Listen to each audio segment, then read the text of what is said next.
Hi and welcome to Thete Gaming, and the new balanced Dataslate is out for 40k, and it's brought with it, much anticipated changes for Custodes, for Tau Empire, and of course for Harlequins, which has been sweeping the board recently. Not interestingly, craft rules, although in reality when you look at it, actually you could argue one of the main things with craft rules is covered as a general rule. So I'm going to go over some of the aspects of it. I'm going to go over the aspects that would matter most to me with the armies that I play. We're going to start off with this first one. There are some general changes. This balanced data slate actually changes a lot of things. It throws a lot of things out, I think, and it's going to be interesting to see the impact. First of all is Armour of Contempt. So an attack allocated to an Adeptus Astartes, Space Marines, Sanctus Astartes, Grey Knights, Heretic Astartes, Chaos Space Marines, or Adeptus Sororities, Sisters of Battle, worsen the armor penetration characteristic of that attack by 1. Now, it doesn't apply to a model that's equipped with a Storm Shield, a Relic Shield, a Combat Shield. Doesn't apply to the Sacrosancts for Sisters, or like Nemesis Dread Knights for Grey Knights. Models that are under the effects of any other rule that worsens or reduces armor penetration of that attack is not applied to either. And you may be thinking of a couple of examples, but don't worry, 2 of the obvious examples have been removed there. That's pretty big. You imagine you've got a unit of, say, Grey Knight Terminators holding objective inside a building like cover. So they've got themselves now a 1-up save against anyone who wishes to shoot at them. So I'll fire at them with AP1. AP1 wouldn't have worried them anyway because they're still saving on 2s, and 1 will always fail. So they'll still be saving on 2s. But now, even against AP2 weapons, they're still saving against 2s. And this applies to, as I say, almost everything in those, or the infantry options in those armies and bikers and so on. So that's pretty wide-ranging. Then the other big wide-ranging general rule, Indirect Fire. Now, for my money, Indirect Fire is a big problem in the game. I think there are a few things in the game that create a problem, but the Indirect Fire is one of them. Bear in mind, when 9th edition first came out, the power level of armies was so great that you could, if you faced off against each other without much terrain, whoever got first turn could easily wipe out half their opponent's army. And then even if their opponent was of equal power, then I've only got half the army. So at best they can wipe out a quarter of your army. You've now got 3/4. You wipe out another big chunk of their army. And it's like whoever goes first dealt with it. So what do you do about that? You put a lot of terrain in. So now in the tournaments in particular, and you're encouraged to use, and I use when I play this, you have 4 big blocks of blocking terrain. You have 2 other bits of blocking terrain either on the wings or in the center. That is designed to make sure that there's plenty of room to hide. You cannot get a situation where your opponent can have all of its firepower, anti-tank, whatever it is, focused onto the targets of its choice. So you've got terrain there. It basically strings it out, makes the game last longer. So when you've got indirect fire weapons, and bear in mind no one has an army full of them, that circumvents the device that was necessary to make 9th edition playable. So the idea, and some units that have this indirect fire aren't actually too bad. I would argue the Plague Burst Crawler Mortars are not too bad. But even then, I still think the game would be better without them.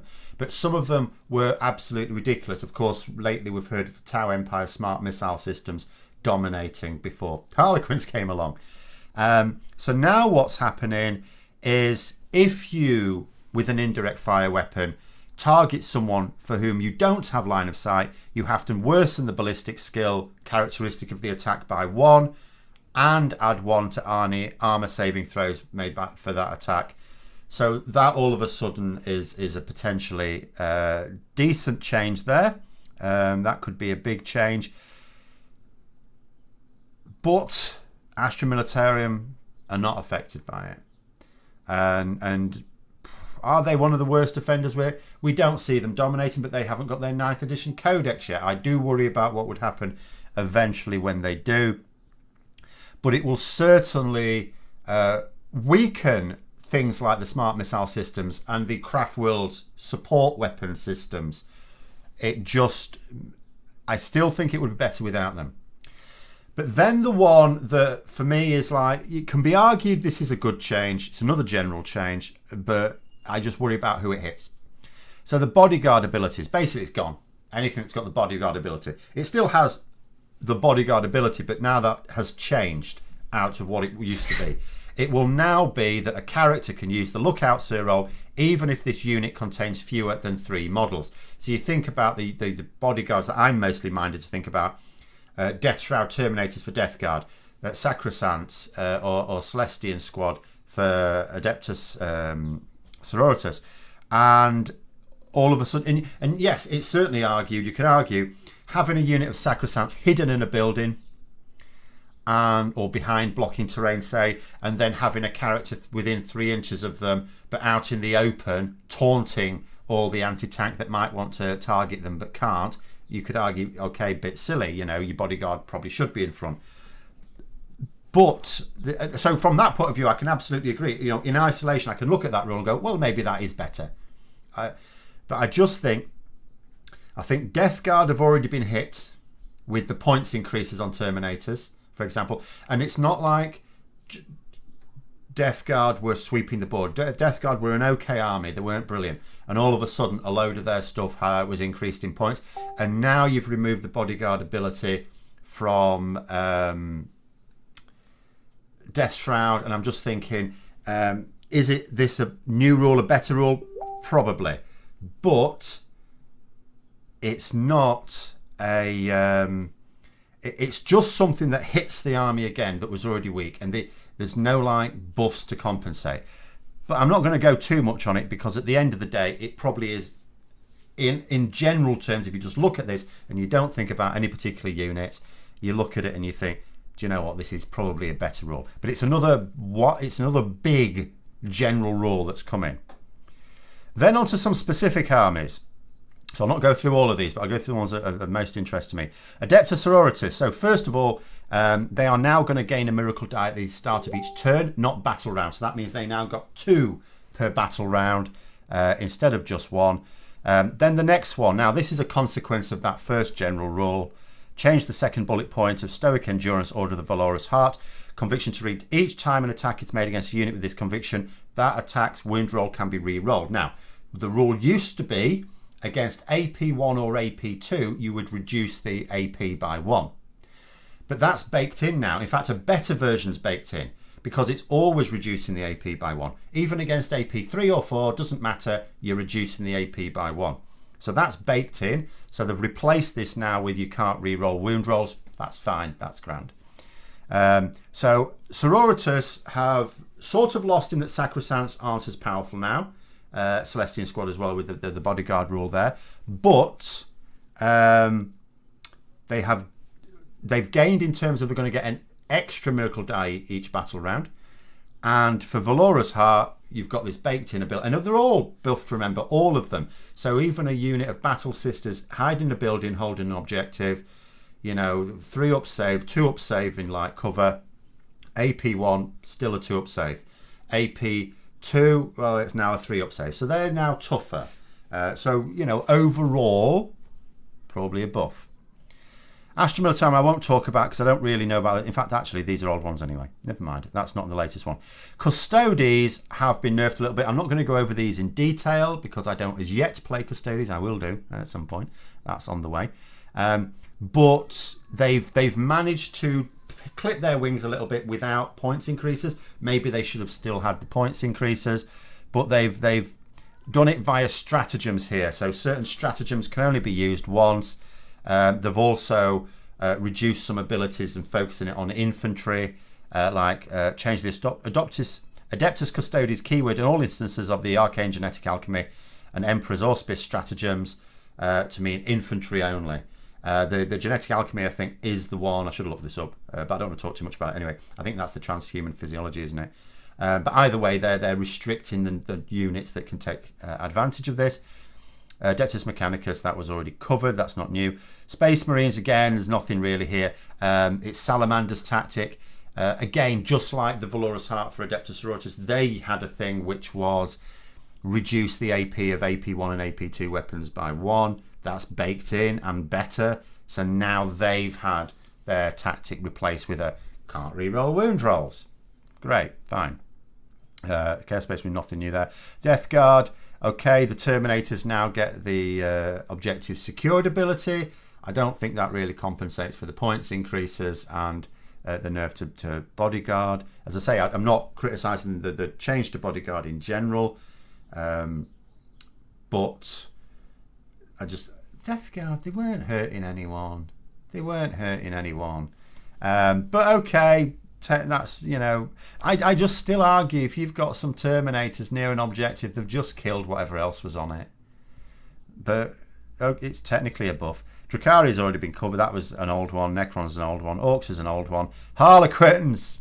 Harlequins is the big one I want to talk about at the end. I am just going to say here, if you're thinking about Tau Empire, I don't really know enough about Tau Empire. I've had a little look through. I'm not going to talk about that because I don't know enough about it. I'm not going to look it up and try and say anything intelligent.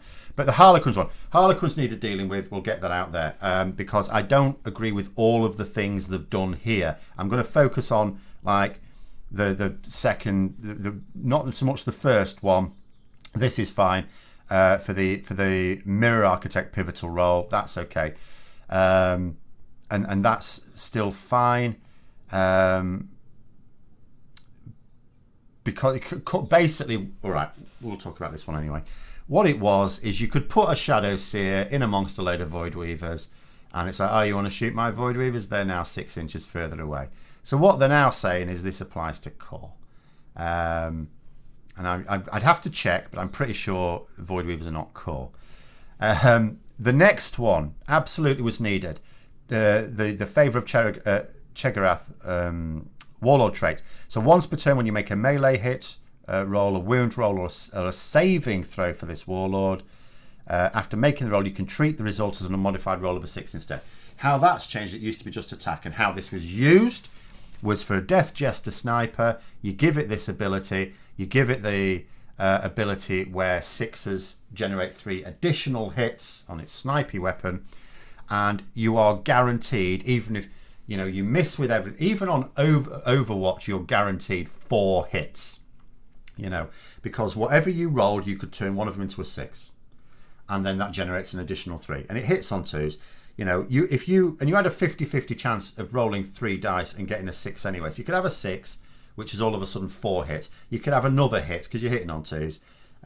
So that's and then you could change one of your others, even if it's a hit, into a 6. So you've got a 50-50 chance of having 9 hits with your sniper weapon. It ignores, look out, sir. That was too much. That was absolutely too much. So that's a good change. Not arguing with that. Starweaver, points increased to 95 points. I don't know that that's necessary, but I'm not going to moan too much about that. Voidweaver's the big one. Now, okay, if you've got a situation where you've gone from the army with its 8th edition codex, not taking Voidweavers at all because they're pants, to suddenly taking 3 units of 3 of them because they're really good. Yes, you have to do something about them. What do you do about them? Well, there's 2 key issues with Voidweavers. I didn't think the points were too far badly, but going from 90 points now to 130, I just think is too much. It's too much. I don't think you're going to see people taking them now. Maybe you'll see them take a few. You wouldn't, and okay, you don't want people taking 9 of them. I get that, but I'm not sure you'll see people really taking them now. I think this has hurt them too much. Because the main issue with Voidweavers was less the cost, in isolation the cost, because at the end of the day it's like, okay, they're -1 to hit, 4 up and vulnerable save, but they've got very few wounds. They're not a tank. They're very few wounds, low toughness. Their weapon is decent, but again, compared to other tanks, you're now putting it on the same level as an Exorcist. I'll take an Exorcist. You're putting it on the same level as a Melter tank. I'll take the Melter tank because it's tougher, as well as has equal or better firepower than this. The firepower was all right, but it wasn't stunning. You needed a lot of them for it to counter anything. The main issue with the Voidweavers arguably was the light say death, meaning that you couldn't hit it on anything better than a 4. I have to get that right in my head because I sometimes think it's a very similar rule to wound. It is hit though. You can't hit it on anything better than a 4, and it's -1 to hit anyway, so sometimes that made no difference. But either way, that's the light Sadith is one of the key issues. Maybe they could have changed that, as well as increase the points a bit. I just think this is too much. We'll see. But if in the coming months we see in tournaments either Harlequins dropping to nowhere, I mean, if they drop to like 50% win rate, that's the goal, and that's fine, that's great. But if we see them basically dropping to the point where you're not seeing Voidweavers at all, you've gone too far the other way. I mean, the good thing is by changing the points, they could always then reduce the points a little bit. But I did wonder if maybe just increasing the points value by a little bit first wouldn't have been better. Maybe 110 points. But those are my thoughts on that. I'm not going to talk about the Tau Empire one. I don't play Tau. I don't play against people who play Tau. So I don't want to say much about that, just in theory. Those are my thoughts on the data slate. Let me know yours in the comments below. Hope you found the video interesting. If you did, don't forget to click the like button. And until next time, I'll see you later.